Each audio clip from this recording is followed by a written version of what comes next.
Ni wale ya sɔgɔlen bɛ radio Gita ka page de la.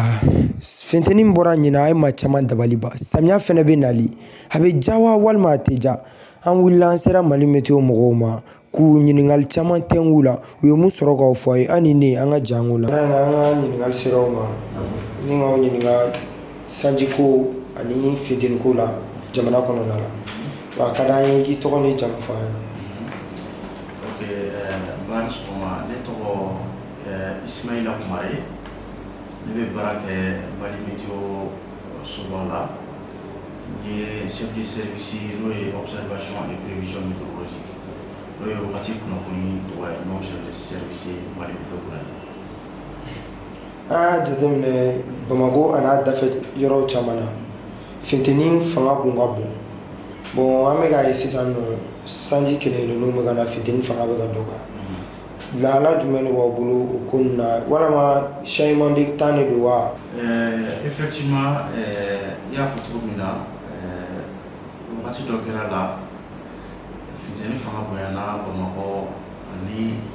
Mali yɔrɔ caman na ɲina ka tɛmɛ wagati tɛmɛnenw caman kan. An tun y'a fɔ depuis funteni daminɛ wagati komi aw b'a dɔn Mali kɔnɔ yan funteni b'a daminɛ mois de mars de la ka taa se fo mois de mai kɔnɔna ma. Anw fɛ yan Mali la wagati de ye an ka funteni juguyamayɔrɔ ye mais o wagati saba fana kalo kɔnɔna na n'o ye kalo saba kɔnɔna ye. Kalo kelen bɛ yen a ka ca Ala fɛ o de kalo fana funteni fana ka ca ni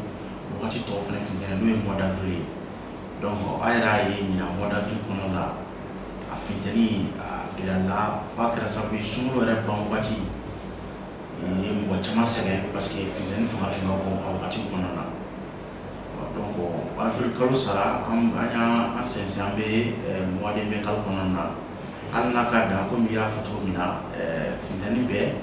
mais a bɛ dɔgɔ a bɛ wagati damadɔ bɔ san tile 2 tile 3 ɲɔgɔn bɔ sanw bɛ ka na Bamakɔ yɔrɔ dɔw la hali ni yɔrɔ bɛɛ o tɛ ka sɔrɔ. Donc o ye fɛn komi an y'a fɔ cogo min na nin wagatiw ninnu bɛɛ funteni wagati ye mais an ka gɛrɛ an kun gɛrɛ samiya la dɔɔnin dɔɔnin. Donc an bɛ k'an kun gɛrɛ samiya la dɔɔnin dɔɔnin o de kama Mali woroduguyan fan fɛ n'o ye n'an b'a fɔ o ma ko partie sud du Mali olu yɔrɔw la komi samiya bɛ daminɛ ka kɔn ka tɛmɛ sanfɛla Mali sanfɛ mara kan n'o ye ka taa Kayi maraw ni Mopti maraw ni ka taa se fo Tɔnbukutu ni Gao ni Kidali ma parce que samiya fɛ sumaya bɛ daminɛ Sikaso mara la ka yɛlɛn dɔɔnin de. Donc o de b'a to nin wagati in na sisan hali n'a ye kunun jateminɛ kunun tun ye mai kalo tile 3 ye san nana Sikaso mara ni Buguni mara la a sera Kulukoro partie dɔw la Bamakɔ yɛrɛ ye quartier dɔw ye san sɔrɔ. Donc an bɛ k'an kun don samiya de la dɔɔnin dɔɔnin o de bɛ ka to an bɛ ka ji kelen-kelenninw sɔrɔ nin wagati in na sisan. Donc o ji in de bɛ ka kɛ sababu ye o bɛ dɔ bɔ funteni fana kisɛ in fana fanga la. Donc mais ni yɔrɔ minnu na misali la i b'a fɔ Kayi maraw la ani Mopti maraw la olu ka tɛ ka ji sɔrɔ ten kosɛbɛ fɔlɔ pour le moment. Donc funteni bɛ continuer ka kɛ olu fanfɛyɔrɔ la ka tɛmɛ Mali woroduguyan fan kan. Cikan dilen minnu bɛ di jamana kɔnɔdenw ma est-ce que a cikan ninnu tilennen don kosɛbɛ? Météo bɛ kunnafoni min di jamana kɔnɔdenw ma météo ka kunnafoni jɛlen don komi an yɛrɛ b'a dɔn mɔgɔ caman bɛ yen bi fɔlɔ mɔgɔw tun tɛ météo kunnafoni suivre ten kosɛbɛ mais bi an bɛ yɔrɔ min na sisan wagati yɛlɛma kɔlɔlɔw minnu bɛ ka kɛ sisan ni météo ye kunnafoni fɛn fɛn di mɔgɔw dalen bɛ météo ka kunnafoni na kosɛbɛ an bɛ wagati min na sisan i b'a ye ni météo ko san min na k'a ji bɛ caya i b'a ye mɔgɔw b'a fɔ a y'a kɔlɔsi dɛ météo y'a fɔ kunun sɔrɔ a télé la k'a fɔ ko sanba bɛ na. Donc o b'a yira k'a fɔ mɔgɔw bɛ ka baara kɛ ni an ka kunnafoni ye. Donc o b'a yira k'a fɔ kunnafoni jɛlen don parce que ni kunnafoni jɛlen tɛ mɔgɔw tɛ baara kɛ n'a ye. Donc sisan mɔgɔw bɛ ka commencer wagati yɛlɛmana donc on est obligé nin wagati in na ka baara kɛ ni météo ka kunnafoni parce que baara fɛn foyi tɛ yen bi anw fɛ jamana kɔnɔ yan a mana kɛ fɛn o fɛn ko ni i b'a baara kɛ ni météo ka kunnafoni t'a la donc a tɛ taa météo ka kunnafoni kɔ. Donc o de b'a to sisan mɔgɔw bɛ météo lamɛn kosɛbɛ an bɛ kunnafoni minnu di mɔgɔ ye caman ye sɔrɔla k'a fɔ kunnafoni in jɛlen don ko foyi t'a la kunnafoni in jɛlen don u bɛ ka baara kɛ n'a ye donc danaya bɛ ka anw nimisi wasa anw bɛ continuer o de fɛ ka jamana kɔnɔdenw la parce que météo ka baara ye jumɛn ye ka jamana kɔnɔdenw n'u bolofɛn kisi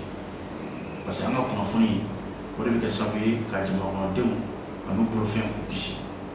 donc météo yɛrɛ ka mission yɛrɛ ba principal ba dɔ ye parce que ni sango ka bɛ na n'a bɛ kɛ tiɲɛni kɛ san ye a bɛnnen bɛ anw de ka kɔn parce que anw b'a ye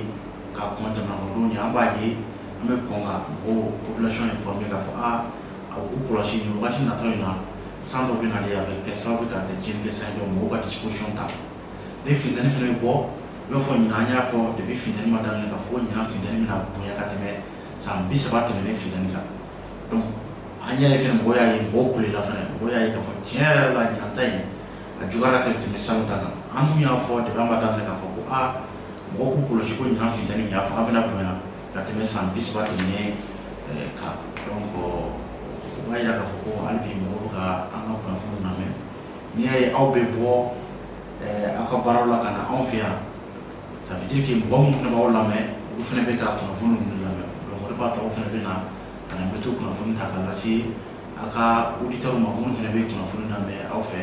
donc o fana kɛ sababu ye k'anw fana dɛmɛ an ka baara kɔnɔna na ka kunnafoni lase jamana kɔnɔdenw ma a wagati la. Ala a tɛmɛ bila an bɛ se samiya kɔnɔna la gɛlɛya jumɛnw bɛ ka nalen ani tiɲɛni jumɛnw de b'a kɔnɔna la. Bon samiya i y'a fɔ cogo min samiya bɛ ka gɛrɛ donc ɲinan samiya in komi an y'a fɔ cogo min na n'Ala ye tarata don yira an na an ka mɔgɔw tun taara forum dɔ la ka taa prévision saisonnière n'o ye ka taa samiya kɔnɔna na samiya kunkanko baara ɲɛɲini k'o ɲɛfɔ jamana kɔnɔdenw ye donc mardi don an kan k'o kunnafoni lase k'o publier jamana kɔnɔdenw ma ka mɔgɔw lakunnafoni samiya in bɛna kɛ cogo di na donc déjà a yirala k'a fɔ jateminɛw y'a yira k'a fɔ ɲinan samiya bɛ ja n bɛ an jigi da sanw kan jiw kan donc jibaw bɛ se ka y'a la n y'a fɔ ko jiba bɛ na donc o dɔw bɛ se ka kɛ jumɛn ye tiɲɛnikɛji dɔw bɛ se ka y'a la donc n'o ye inondation ye sanba ka na ka tiɲɛni kɛ o dɔw bɛ se ka y'a la parce que n'a fɔra ko samiya bɛ minɛ ko ji bɛ caya donc i bɛ se k'i jigi da k'a fɔ ko ji bɛ na ji min bɛ se ka kɛ sababu ye ka na ni tiɲɛni kɛ ji ye donc mais n'a wagatiw bɛ se an bɛ kɔn ka kunnafoni di jamana kɔnɔdenw ma k'u la kunnafoni k'a fɔ a k'u kɔlɔsi nin wagati nata in na san dɔ bɛ na a bɛ se ka kɛ tiɲɛni kɛ san ye pour que mɔgɔw ka se k'u bolofɛnw u yɛrɛ n'u makara cogo min na ka kisi tiɲɛni cogo la. Ladilikan jumɛn de b'i bolo ka lase jamana kɔnɔden bɛɛ lajɛlen ma. Bakuruba la kuma kuncɛ la an bɛ se ka mun fɔ hali bi mɔgɔw ka to météo kɔ mɔgɔw ka to météo kɔ ka kunnafoni an ka kunnafoniw lamɛn an bɛ kunnafoniw di mɔgɔw kana bila bolo kɔfɛ fɛn ye u ka minɛ u ka baara kɛ n'a ye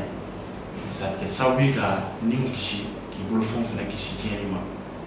donc météo ka kunnafoni jɛlen don komi n y'a fɔ kuma kɔnɔna na cogo min na donc hali mɔgɔw ka u sɛgɛnnen ka to météo ka kunnafoni na surtout komi an y'a fɔ samiya bɛna daminɛ donc an bɛ kunnafoni min fɛn fɛn di a bɛ di télé la a bɛ di bɔlɔlɔw kan bɔlɔlɔsiraw fɛ donc mɔgɔw ka lamɛn u ka baara kɛ n'a ye a bɛ kɛ sababu ye k'u dɔ bɔ tiɲɛni cogoya la donc o ye an b'o kunnafoni ba di ani ni samiya sera mɔgɔ minnu bɛ kɔkolo kɔnɔnaw la ni mun bɛ se ka kɔkɔnɔna bila parce que n'a fɔra ko ji bɛ na ko ji bɛ caya donc i b'a sigi k'a fɔ kɔgɔw bɛ fa kɔgɔw bɛ fa bon ni e ka so bɛ kɔgɔlo kɔnɔnaw fɛ a bɛ se ka kɛ sababu ye ka na ni tiɲɛni ye a y'a ye san 2019 wagati mai kalo tile 15 le 16 mai 2019 jiba mun nana n'a kɛra sababu ye ka tiɲɛni kɛ ɲamakɔrɔ la yan fan fɛ donc a ye tiɲɛni don mɔgɔ minnu kun ka caya mɔgɔ minnu kun sigilen bɛ kɔgɔlo kɔnɔnaw la tiɲɛni fanga bonyana olu de ma donc o ye laɲini ye an bɛ laɲini min ɲini an ka mɔgɔw fɛ mɔgɔw ka kɔgɔnaw éviter parce que a y'a ye changement climatique bɛ ka na ni kɔlɔlɔ de ye changement climatique yɛrɛ ko cogo di ko dɔ bɛ fara fɛnw fanga de kan misali la ko ni funtɛni ko k'a bɛ bɔ dɔ bɛ fara funtɛni kisɛ fanga de kan bon ni jiw ka bɛna kuma dɔ la a bɛ kɛ cilikɛ ji de a b'a ye kuma dɔ la ji san dɔw bɛ na a kuntagala tɛ tɛmɛ miniti 30 kan ɛri kelen kan mais a ji bɛ se ka kɛ fo milimɛtiri 100 kɔ ye donc min bɛ se ka na ni tiɲɛni ye waati kunkurunnin kelen kɔnɔna na a bɛ na ni tiɲɛlikɛ ji de donc bɛɛ ye waati yɛlɛma n'a b'a fɔ o ma changement climatique o ye kɔlɔlɔ dɔ ye donc n'o bɛ yen donc mɔgɔw kan ka disposition de ta pour que ka yɔrɔ ɲini yɔrɔ min bɛ se ka sigi yɔrɔ min na ka sɔrɔ ni ji ma kɛ sababu ka taa tiɲɛni lase i ma donc o ye ladilikan an bɛ se ka ladilikan mun di an ka jamana kɔnɔdenw ma an ka sɛnɛkɛlaw fɛnɛ komi i y'a fɔ cogo min samiya bɛna daminɛ sɛnɛkɛlaw ka sɛnɛlen ka to bɛ to kunnafoni na komi u yɛrɛ caman b'a fɔ k'a fɔ bi bɛ na an bɛ yɔrɔ min na bi n'i y'olu ka sɛnɛ bɛ ɲɛ u bolo u bɛ to ka kunnafoni de b'a to sɛnɛ bɛ ɲɛ u bolo donc olu tɛ se ka baara foyi kɛ bi ni bɛ to ka kunnafoni tɛ donc o sɛnɛkɛlaw b'o fɔ donc an b'u fo o waleɲuman dɔn la a yira k'a fɔ donc u bɛ ka baara kɛ ni an bɛ kunnafoni min d'u ma u bɛ ka baara kɛ n'a ye. Ni mun ye Ismaël Kumare mankan ye n'o ye météo maaw ka baarama dɔ ye a ye mun fɔ an ɲɛna waati yɛlɛma kan hakilina la a ye faamuyali caman sɔrɔ o kan kosɛbɛ an b'a fɔ aw ɲɛna hali bi aw sɔgɔlen to radio Gintan ka pages kan ani a kana ɲinɛ fɛnɛ k'aw abonné an bɛ foli belebeleba lase an ka auditeurs bɛɛ lajɛlen ma yan f'u sigiyɔrɔ la an b'a fɔ aw ɲɛna aw k'an bɛn wagati wɛrɛ.